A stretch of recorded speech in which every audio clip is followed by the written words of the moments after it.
Boa noite, irmãos.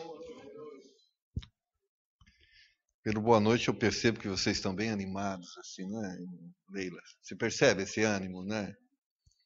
Boa noite, irmãos. Isso, que maravilha. E temos, por certo, esse momento como um momento de grande privilégio para nós, né? Estar em comunhão, e essa comunhão sempre nos é prazerosa, né? E continue orando pelo nosso irmão João Zanetti, está em casa, mas em recuperação. Ore por ele, para que Deus continue dando graça ao nosso irmão, né? Ore também por sua família. E não esqueça daquilo que o pastor Infante pediu a nós, que estivéssemos intercedendo por Natanael, por Natan, né? Para que Deus possa conceder graça ao nosso irmão. E ore por nós.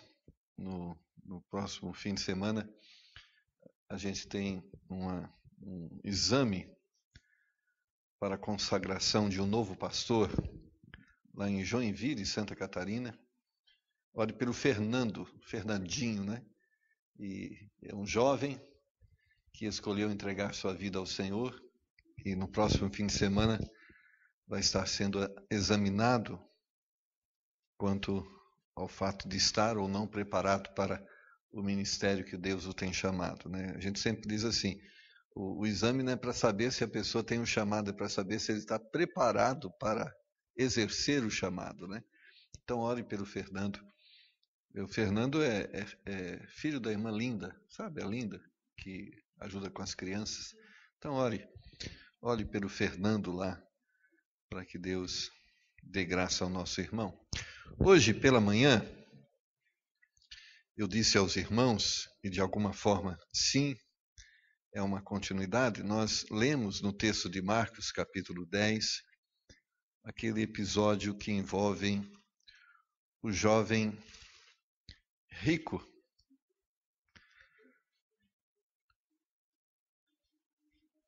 E o texto, por certo, é muito precioso, porque ele nos revela de que a única forma de sermos salvos é se Deus operar um milagre da salvação na nossa vida. Porque nós, de nós mesmos, não temos capacidade alguma de nos qualificar para essa salvação.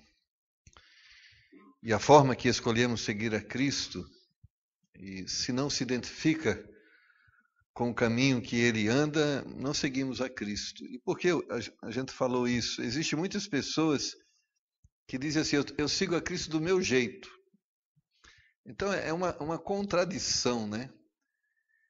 Eu creio que quando você está seguindo a uma pessoa, não tem como outra forma de seguir, senão estar atrás dele, né? Fala assim, olha, pastor Alexandre, o senhor vai lá para Santos, eu vou te seguir. Só que o senhor vai pela Anchieta e eu vou pela Imigrante. Então, isso não é seguir. Você está indo de uma forma autônoma, né? Então não existe essa questão de seguir Cristo do seu jeito. Só existe uma forma de seguir Cristo, é quando nós seguimos realmente Ele. E isso faz com que não exista vários caminhos, só existe um caminho. Não existe várias religiões, só existe uma religião. Não existe várias verdades, só existe uma verdade. A salvação, irmãos, faz e deve fazer Deus Senhor na nossa vida. Eu creio que é importante nós buscarmos não matar, não roubar, não mentir, mas nunca devemos nos esquecer do primeiro mandamento, Deuteronômio capítulo 6, versículo 5. Amarás, pois, o Senhor teu Deus de todo o teu coração, de toda a tua alma e de todo o seu entendimento. Ou seja, Deus não divide espaço com ninguém, Ele é exclusivo. Nosso coração deve ser exclusivamente de Deus. E o Senhor Jesus vai muitas vezes dizer isso, se não somos capazes de deixar aquilo que ocupa o nosso coração para que Deus ocupe esse lugar, então não podemos segui-lo. Não podemos deixar que Ele nos dirija. Ou seja, Deus precisa nos guiar. E para nos guiar não podemos estar presos a nada. E nesse texto, Jesus chega para o jovem rico e diz, olha, vende tudo que você tem e me segue. E certamente o que Deus estava dizendo a esse jovem não é dizendo, olha, para me seguir você tem que ser pobre. Ele estava dizendo, a única forma de você ser abençoado é deixa eu dirigir a sua vida e vou te dar aquilo que o dinheiro não pode comprar, aquilo que as pessoas mais próximas a você, inclusive seu pai e sua mãe, não podem te dar. Mas para isso você tem que confiar em mim. Deus nos ama, irmãos, e é muito bonito vermos nesse texto quando uma palavra que é dita no verso 21, e Jesus olhando para ele o amou. Falta uma coisa. Ou seja, às vezes nós achamos que Deus está pedindo muito de nós. Não.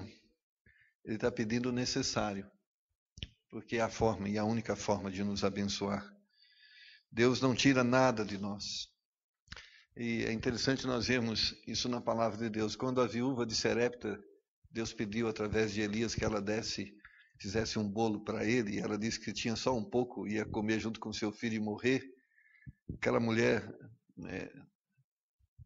depois que entregou o que tinha, passou a ter mais do que possuía. Em nenhum momento da história nós vamos perceber isso. Deus privando a pessoa e tirando do que a pessoa tem.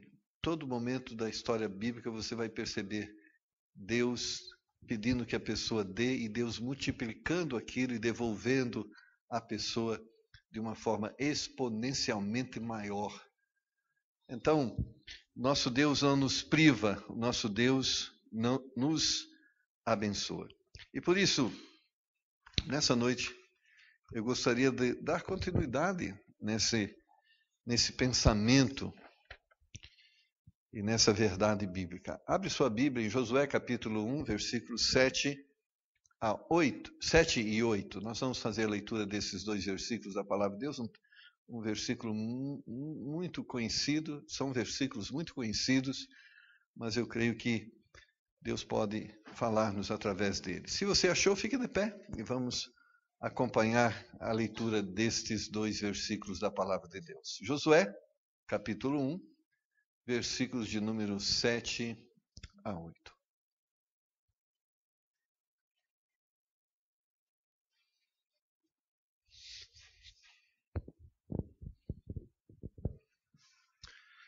Então somente esforça-te e tem um bom ânimo para teres o cuidado de fazer conforme toda a lei que meu servo Moisés te ordenou. Dela não te desvies, nem para a direita, nem para a esquerda, para que prudentemente te conduzas por onde quer que andares. Não se aparte da tua boca o livro desta lei, antes medita nele dia e noite, para que tenhas cuidado de fazer conforme a tudo quanto nele está escrito. Todos juntos esse final. Porque então farás prosperar o teu caminho e serás bem-sucedido. Vamos orar, Deus, pedimos a sua graça e a sua misericórdia nesse momento que vamos expor a sua palavra, que o teu Espírito nos dirija em tudo aquilo que falarmos, que ele também possa trabalhar na mente e no coração dos nossos irmãos e possa realmente produzir o entendimento necessário, como também a prática necessária para com aquilo que o Senhor, por meio da sua palavra, nos instrui. É a nossa oração em nome do Senhor Jesus. Amém. Podeis assentar, irmãos.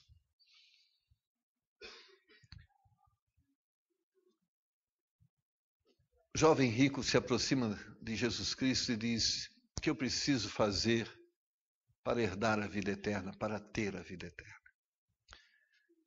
Eu creio que deve ser o nosso maior anseio, como o nosso maior objetivo, a vida eterna. O próprio Senhor Jesus Cristo, de uma forma tão clara, ele diz: que adianta o homem ganhar o mundo inteiro e perder a sua alma? Que adianta a fama, que adianta o sucesso, que adianta a riqueza? De nada adianta se o custo dela for o inferno. Então devemos certamente ter como objetivo máximo da nossa vida a eternidade. E andarmos e prosseguirmos por esse caminho.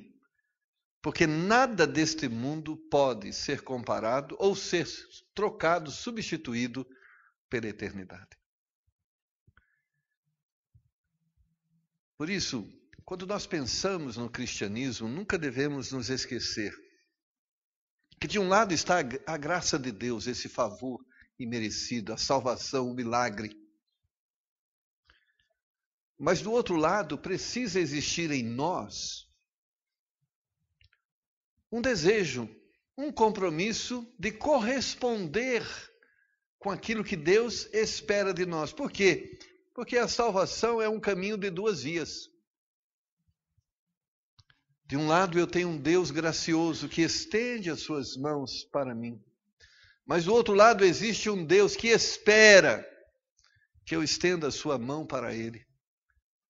Existe um Deus que está disposto a nos dirigir, mas deve existir em nós um coração receptível à sua direção.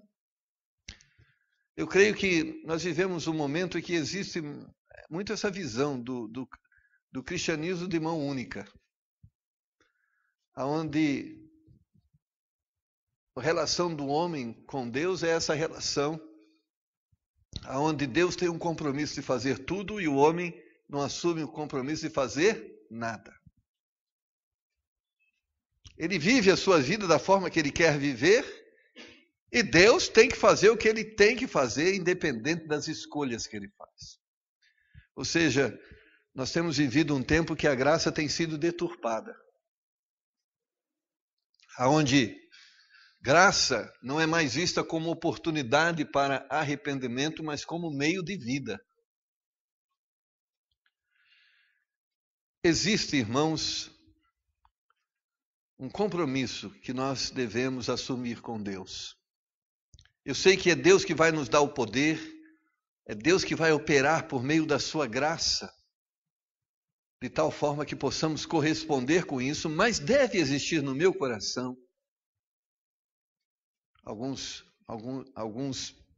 compromissos assumidos com Deus. Eu não vou citar todos, mas citarei alguns desses porque creio que são importantes. O que eu estou falando? De reciprocidade. E a reciprocidade está presente em toda a história bíblica. Deus havia chegado para o seu povo lá de Israel e disse: eu vou te dar a terra prometida. Eu vou abençoar vocês. Eu vou dar a vocês uma terra boa. Eu vou livrar vocês.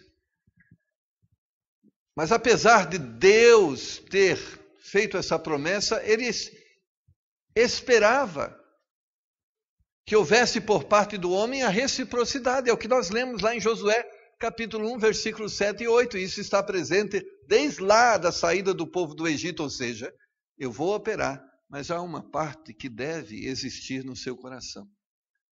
Ou seja, se eu vou dirigir a sua vida, deve existir no seu coração submissão a essa direção que eu vou dar à sua vida. Se eu vou estabelecer valores e princípios que você deve viver, deve haver da sua parte reciprocidade a esses princípios e valores que eu vou determinar.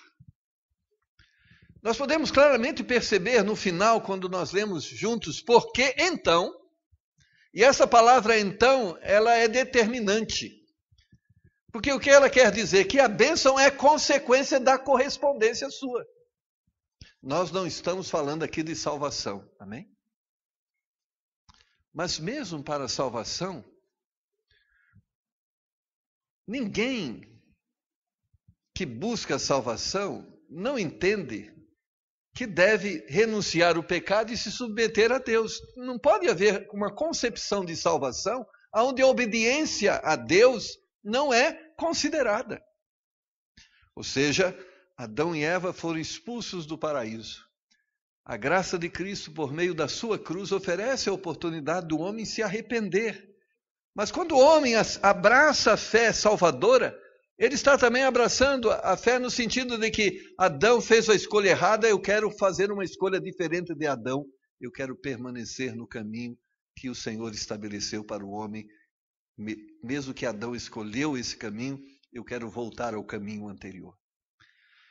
Então, deve existir da nossa parte uma submissão a Deus. E eu posso usar a palavra submissão, eu posso usar a palavra reciprocidade. Olha, então farás prosperar, ou seja, a bênção está profetizada, o desejo de Deus está manifestado, mas se não houver da sua parte um corresponder, isso não vai acontecer. Então, eu sempre tenho insistido nisso. Existem algumas religiões que vão dizer que você tem que se penitenciar de alguma forma para se tornar, vamos dizer assim, digno de receber alguma bênção. Então, você tem que fazer uma campanha de 40 dias, você tem que dar um determinado valor, você tem que fazer isso ou aquilo. Na realidade, a bênção é consequência da nossa submissão e nós não compramos a bênção. Nós nos colocamos no lugar que Deus quer que estejamos para que ali a bênção possa se manifestar. Por isso, irmãos, existem algumas coisas que o cristão deve considerar no seu caminhar em direção ao céu, em direção à vida eterna. Primeiramente, lá em Mateus capítulo 6, versículo 33, num texto que fala sobre características do cidadão do céu, o que lá está escrito? Mas buscai primeiro o reino de Deus e a sua justiça, e todas estas coisas vos serão acrescentadas. Para aqueles que querem a vida eterna, para aqueles que querem a salvação, eles têm que considerar que existe algo maior. E ele deve se envolver com isso. E esse algo maior se chama o reino de Deus. Como as pessoas dos nossos dias são egoístas e elas estão mais buscando os seus reinos e não o reino de Deus. E quando a visão é o reino de Deus, muitas vezes vai acontecer aquilo que ele diz para o jovem rico: vende tudo que você tem. O pastor Alexandre conhece a história do Washington, né? Que está lá em Paraisópolis. Washington era gerente do Citibank. Mas no final era Citibank. E um dia Deus tocou no coração dele que ele deveria seguir. Ele deveria ser um pastor. E ele chegou no gerente do superior dele e disse: eu estou... Chegou lá e disse: eu estou pedindo a minha conta. E eu vou ser pastor. E o chamado dele foi para a favela de Paraisópolis. E é interessante o testemunho dele, porque ele foi morar na favela de Paraisópolis. E para isso ele teve que deixar a sua carreira bancária, e ele era gerente no banco. E para fazer isso, o reino tem que ser prioridade. E ele está lá até hoje. Recentemente ele teve um convite para ir pastorear uma igreja de cerca de 500 pessoas. E ele abriu mão, porque não tinha ninguém que assumisse o trabalho em Paraisópolis. E para tomarmos decisões como estas, o reino tem que estar em primeiro lugar. Porque se não estiver em primeiro lugar, essas coisas são impossíveis de serem feitas. E não só existe isso, eu não estou falando para a glória dele, mas estou falando isso é exigência de Deus para aqueles que querem seguir a Cristo. Eu não estou dizendo que você tem que abandonar o seu emprego, mas se Deus pedir, tem. Porque Ele é Senhor e Ele deve governar a nossa vida. Ou seja, o reino é prioridade e nada pode impedir, ou nada deve estar acima do reino dele. Seja pessoas, seja riquezas, seja questões sociais, seja família, nada deve estar acima. E por que o reino é prioridade? Porque todas as outras coisas são passageiras e a única coisa que é eterna é o reino. As riquezas são passageiras. A nossa projeção social É passageira, mas o reino é eterno. A vida é eterna. Então, o que Deus está dizendo, e quando Ele nos ensina, Ele está dizendo, não se prenda ao passageiro, se prenda àquilo que é eterno, e por causa do eterno, renuncie, se necessário, tudo aquilo que impede você de se relacionar com o eterno. Então, Jesus viveu esse drama. Nos momentos que antecedeu a sua morte, ele chega para o Pai e diz, olha, eu estou, como Deus, percebendo o que vai acontecer e a coisa não é boa. Nós temos alguma coisa que pode substituir ou fazer com que eu não precise fazer o que está determinado a fazer? Deus disse, não, então vamos fazer o que precisamos fazer. O reino. E por que isso é importante, irmãos? Porque muitas vezes nós convivemos com pessoas e percebemos que muitas vezes quando nós falamos dessas coisas, morrer por Cristo, abrir mão de riquezas por Cristo, muitas vezes nós estamos dispostos a abrir mão de coisas fúteis. E quantos não abrem mão do jogo por causa de Cristo? Quantos não abrem mão de um almoço por causa do reino? Às vezes, conversando com um cristão, diz, olha, se Deus pedir que você morra por ele, você morre. E muitos dizem, não, eu morro por Cristo, estou disposto a morrer por Cristo. Mas muitas vezes não está disposto a abrir mão de coisas tão pequenas pelo reino.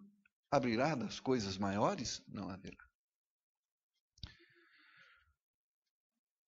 Em Deuteronômio capítulo 10, versículo 12, a Bíblia diz, agora, pois, Israel, que é que o Senhor teu Deus pede de ti, senão que temas o Senhor, que andes em todos os seus caminhos e o ames, e sirva ao Senhor teu Deus com todo o teu coração e com toda a tua alma. Se nós queremos seguir a Cristo, nós temos que reconhecer aquilo que nos diz 2 Timóteo capítulo 3, versículo 17, a Bíblia deve se tornar bússola para as nossas vidas.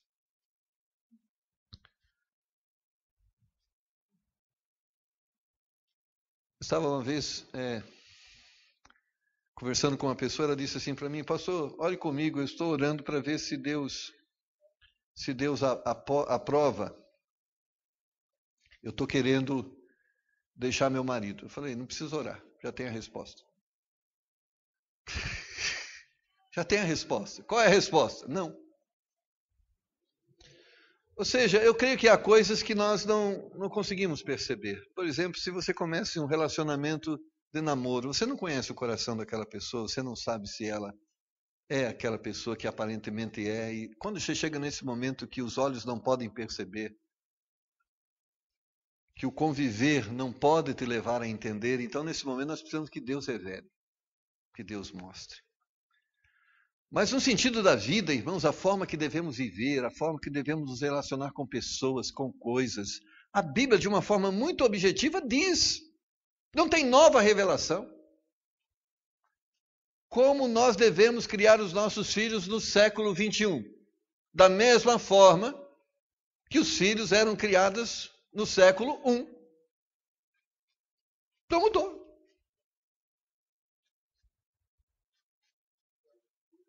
A Bíblia já disse de que forma os homens se relacionam conjugalmente. A Bíblia diz de como nós devemos lidar com o fator monetário. A Bíblia diz como nós devemos lidar com as pessoas à nossa volta. A Bíblia diz que valores morais nós devemos ter e aplicá-los à nossa vida. A Bíblia diz. Nós podemos ou não fazer esse negócio. A Bíblia diz que negócio nós podemos fazer. Pastor, eu devo ou não comprar esse carro? Você tem dinheiro? Não, então não pode. Mas e se orar? Pode orar. Se Deus der o dinheiro, compre. Se Deus não der dinheiro, não compra. Mas eu posso comprar e Deus pagar? Não, não pode. Não é assim. A Bíblia nos dirige. E quando nós queremos seguir a Cristo, a Bíblia se torna a nossa bússola. Por isso, se nós queremos ter uma vida abençoada, aquilo que Josué disse para o povo, você tem que seguir a Bíblia. Não podemos mudá-la, não podemos alterá-la, não podemos acomodá-la aos nossos interesses. Mas sabe o que está surgindo nesse dia? os novos intérpretes da Bíblia. E eles têm descoberto uma nova forma de entender a Bíblia. Sabe como eles descobriram? Por que eles estão descobrindo uma forma nova de entender a Bíblia? Porque eles querem acomodar o seu entendimento aos seus pecados.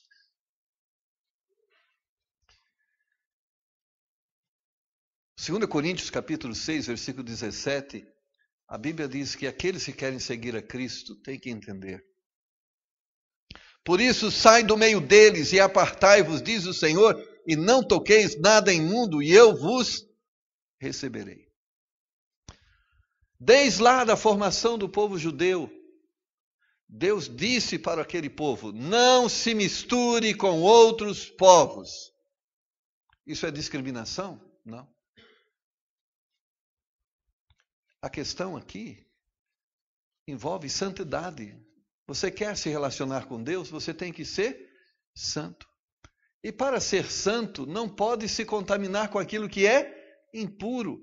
O que houve no Velho Testamento foi isso. Cada vez que Israel se aproximou das outras nações e passou a ter uma vida comum com outras nações, o que aconteceu? Se contaminaram. Nós convivemos com as pessoas e com pessoas que são desse mundo. Agora, eles são nossos colegas de convivência, mas não são nossos amigos. Nós não andamos com eles, nós não convivemos com eles, porque eles escolheram viver de uma forma diferente de que nós vivemos. Pode perceber, quando uma pessoa cristã começa a ter uma convivência íntima, e quando eu falo íntima, de andar junto, comer junto, com uma pessoa do mundo, o que vai acontecer? Duas coisas. Se houver um compromisso com Deus por parte daquela pessoa que segue a Cristo, aquela outra pessoa vai passar a seguir a Cristo. E se ela não desejar seguir a Cristo, ela vai se afastar daquela pessoa. Ou pode acontecer a segunda coisa, o crente deixa de seguir a Cristo e se acomoda ao padrão que aquela pessoa vive. É assim. Porque, irmãos, quando a gente convive com pessoas diferentes de nós, não é difícil, não tem como ter harmonia. Então você vai naquela festa e só tem bebedeira. Você se sente bem? Porque se você se sente normal e bem, tem algum problema. Como você pode conviver de uma forma pacífica quando você olha algumas coisas e percebe que aquela forma que as pessoas escolheram viver é uma forma que os está afastando de Deus e vai destruir a vida deles? Por isso o princípio de Paulo falando aos Coríntios, sai do meio deles, não anda com eles. E aqui não é questão de não respeitar as pessoas nas suas individualidades, nas suas escolhas. Se as pessoas querem ser gays, podem, é o problema deles. Agora, seremos amigos dessas pessoas? Não, não seremos. Porque até é uma forma de ajudá-las. Porque a nossa concordância pacifica, não incomoda. Então, estende um tapete vermelho para que a pessoa viva dessa forma. Por isso, nós, como cristãos, não podemos ser amigos do mundo. E a Bíblia vai dizer, o apóstolo João, quem é amigo do mundo é inimigo de Deus. Quando nós entendemos que há prazer fora do nosso relacionamento com Deus, a Bíblia diz que somos adúlteros espiritualmente. Então, se nós queremos seguir a Cristo, Deus exige exclusividade.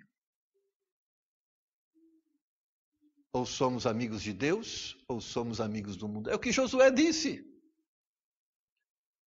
Ou vocês decidem seguir a Cristo, ou vocês decidem seguir outros deuses. O que não dá é para acender uma vela para Deus e outra para outros deuses.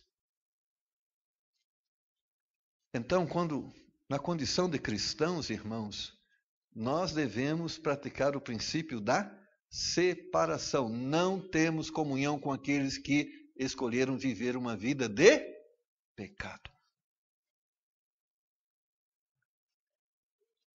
Agora, todas essas coisas estão ligadas à nossa moral, à nossa conduta, Mas dá também o nosso serviço lá em Marcos capítulo 16, versículo 15, diz: ide por todo o mundo e pregai o evangelho a toda criatura.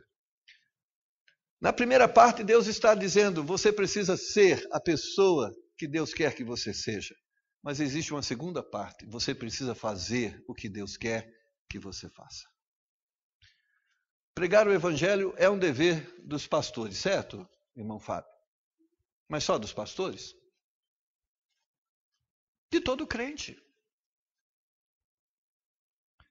Eu vejo que nesses dias as pessoas têm muito buscado isso, os métodos de crescimento da igreja. Tinha uma igreja aí próxima a nós que acreditou que um dos métodos de crescimento da igreja é célula. Célula vai fazer a igreja crescer. A igreja diminuiu.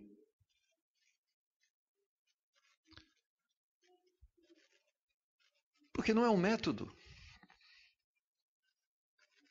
É a prática. Ou seja, você quer ver uma igreja crescer? Se você pregar o evangelho, eu pregar o evangelho, nós pregarmos o evangelho, vamos sair daqui durante a semana e vamos anunciar Cristo para as pessoas. Sabe o que vai acontecer? Quantas pessoas poderíamos falar de Cristo? Muitas pessoas. E poderíamos ver pessoas aceitando a Cristo. Então, nossa religiosidade não deve se limitar a receber, mas nossa religiosidade deve incluir compartilhar. A fé que hoje nós abraçamos, que bênção, nos salva e nos leva para o céu, mas essa fé que nos leva para o céu, leva também outros para o céu. Então, o ide de Jesus é para todos nós. Nem todos vão ser pastores, nem todos vão ser professores de escola dominical. Nem todos vão ser porteiros e recepcionistas na igreja, mas todos são evangelistas, segundo a palavra de Deus. Ou seja, como cristãos, além de termos valores morais que nos identificam com Cristo, nós temos uma missão que nos identifica com Cristo. Nos identificamos com Ele no seu caráter, mas nos identificamos com Ele também na sua missão. Então, todo crente tem que entender que para seguir Cristo, ele deve aceitar o compromisso de ser um militante da causa. Agora, na política aqui, você percebe muitos militantes, né? Você não entende porque certas pessoas defendem o que eles defendem, mas eles são militantes, eles assumiram um compromisso e eles têm que defender aquilo que eles abraçaram. Mas muitas vezes, irmãos, como nós percebemos, nós cristãos, muitas vezes temos vergonha de sermos cristãos. Eu vou lá, mas eu não quero que as pessoas, não quero causar um mal-estar para que as pessoas me vejam como crente. Então você acaba tendo que se comportar de uma forma assim, a não ser tão agressivo. No sentido agressivo, quando eu estou no agressivo, é de demonstrar de uma forma visível seu compromisso com Deus, sua fé em Deus, seus valores cristãos. Irmãos, nós como cristãos não podemos nos envergonhar do Evangelho de Jesus Cristo. Nós temos o compromisso. Porque às vezes nós só queremos o céu para nós, mas Deus quer o céu também para os outros, e nós temos o compromisso de levar aos outros esse desejo de Deus. Então eu creio que nossa igreja pode muito crescer se nós entendermos que evangelismo é nosso dever. Isso é seguir a Cristo. Agora existe, que bênção, não só existe um compromisso nosso, e deve existir um compromisso nosso para com Deus, mas Deus tem assumido compromissos conosco. Quando Deus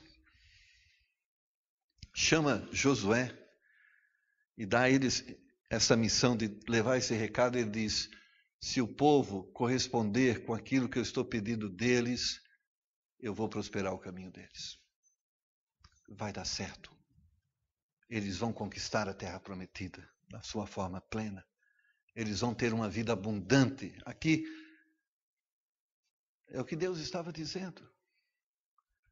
Ou seja, se nós estamos dispostos a entender que o reino é prioridade, que a palavra de Deus é a bússola, que devemos nos separar para Deus e nos afastar do mundo, que devemos promover o reino dele, não o nosso, Deus disse, vai ser abençoado. Às vezes nós olhamos só ao lado, eu quero a bênção, mas não queremos o serviço, não queremos os valores, não queremos aquilo que Deus espera de nós, e as coisas estão juntas. Olha que bênção quando Hebreus 13, 5 e 6 nos dizem, Hebreus 13, 5 e 6, sejam vossos costumes sem avareza, contentando-vos com o que tendes, porque ele disse, não te deixarei, nem te desampararei. E assim, com confiança, ousemos dizer, o Senhor é o meu ajudador, e não temerei o que me possa fazer o homem. Que bênção! Quando nós nos dispomos a seguir a Cristo e a obedecê-lo naquilo que Ele nos propõe, sabe o que Ele diz? Não tema nada. Não tema quem vai ser o presidente do Brasil, não tema quem vai ser o ministro da economia, não tema quanto vai valorizar o dólar. Fique tranquilo, não te deixarei, nem te desampararei. Por isso que a gente fala, vale a pena seguir a Cristo, porque a sociedade com Deus é maravilhosa. Melhor sociedade. Se der lucro, é seu. E se der prejuízo, Ele paga. Fica tranquilo. Quando eu falo prejuízo, não corresponder, o resultado, Deus multiplica. O pouco, não importa. Mas não esqueça da obediência que Ele requer. Eu sei que para nós, entender todas essas verdades, a fim de obedecê-las, nos é um grande desafio. Mas olha o que diz João capítulo 14, verso 26. Mas aquele Consolador, João 14, 26, o Espírito Santo que o Pai enviará em meu nome, esse vos ensinará todas as coisas e vos fará lembrar de tudo quanto vos tenho dito. Pastor, eu não entendo a Bíblia, mas você está lendo. Se não ler a Bíblia, não vai entender mesmo. Ah, mas eu li uma vez e não entendi. Leu a segunda?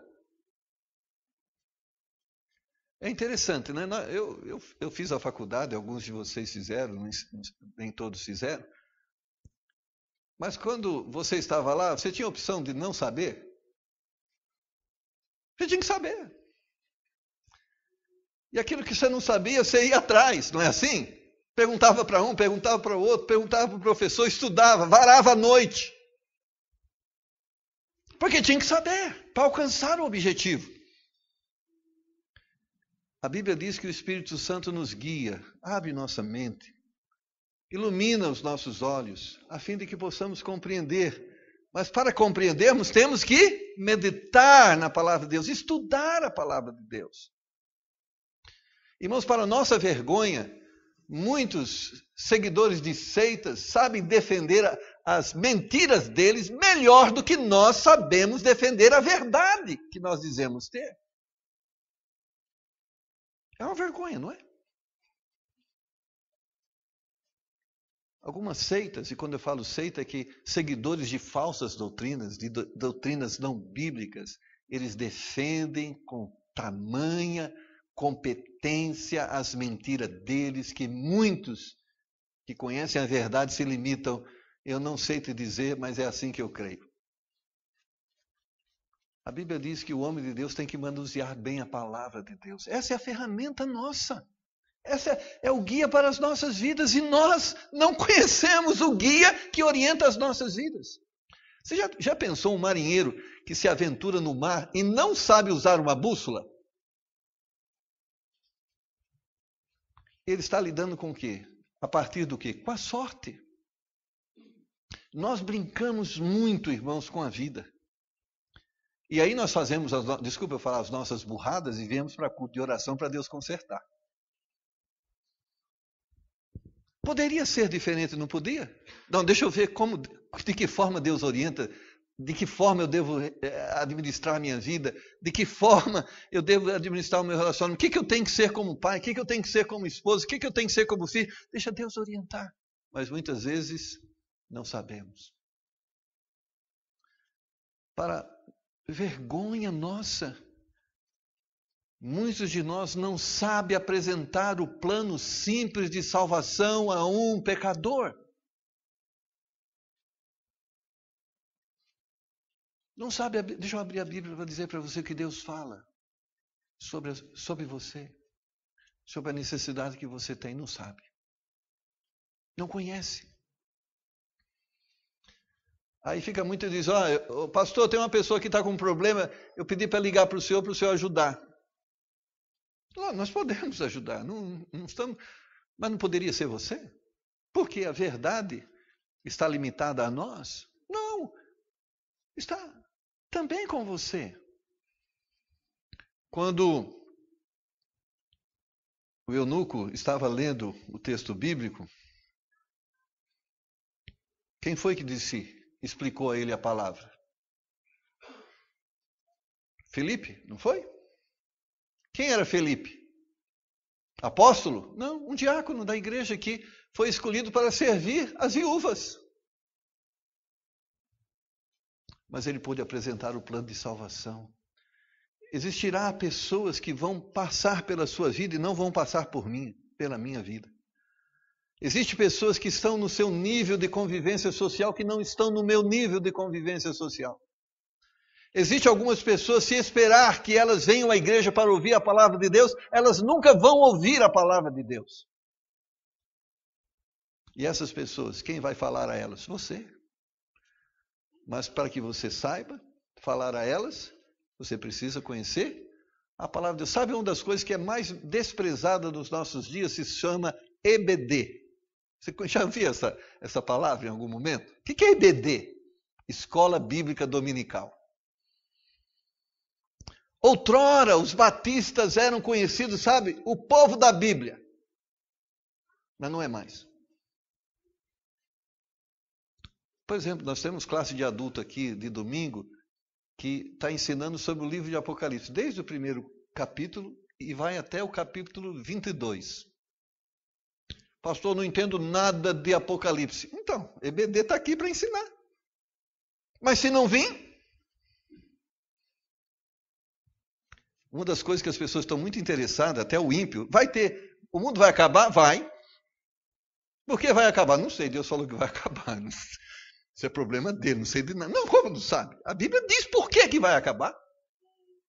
E como vai acabar. E até profetiza quando vai acabar. Mas nós não sabemos explicar. E a EBD está sendo desprezada. E em muitas igrejas, eu estava conversando com uma pessoa hoje, ela disse que estava dizendo, estou querendo, na sua igreja tem escola para as crianças? Eu falo, tem. Por quê? Porque na minha igreja não tem mais. Porque agora é cultão. As pessoas não querem aprender a Bíblia. Eles estão dispostos a fazer campanha de oração de 40 dias, mas ler a Bíblia 40 dias ninguém quer. Não estou dizendo isso, irmão, porque você tem que... Mas é uma necessidade. Nós, cristãos, temos que entender o livro que guia as nossas vidas. Nós temos que compreendê-lo. E se nós não compreendemos o livro que guia as nossas vidas, nós estamos seguindo o quê? O pastor. Por isso que quando o pastor vai para o inferno, muitos vão com ele, porque estão seguindo o pastor. Estão seguindo a igreja. Eu vou naquela igreja, eu gostei dela. Por que você gostou dela? Gostei do pastor. Por que você gostou do pastor? Ele prega bem. Prega bem o quê? Ele fala bem? Existe uma certa igreja de um certo pastor que diz, por exemplo, que essa questão de divórcio é cultural. E que cristão pode divorciar. Existe uma certa igreja que diz, uma certa igreja evangélica que diz que imoralidade é relação física praticada entre jovens, um jovem crente e um jovem não crente. Quando o jovem é crente, não é imoralidade.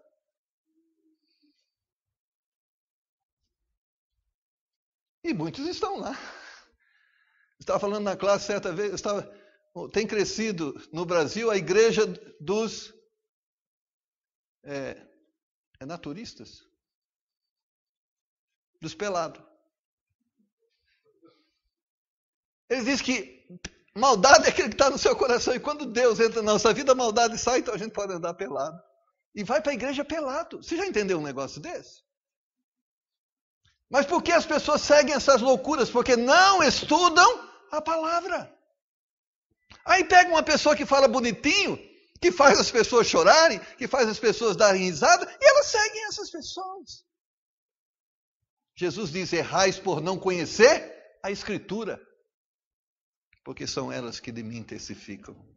E ele estava falando para quem? Para religiosos da sua época, que não conheciam. Se você é cristão, você tem que conhecer a palavra. Não é opcional, irmãos. Não, isso é coisa de pastor, não, é coisa de crente.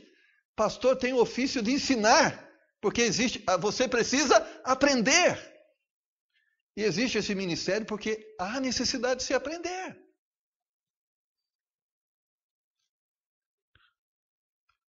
Ah, pastor, mas eu não sei falar. Olha que bênção, Lucas 12, 12.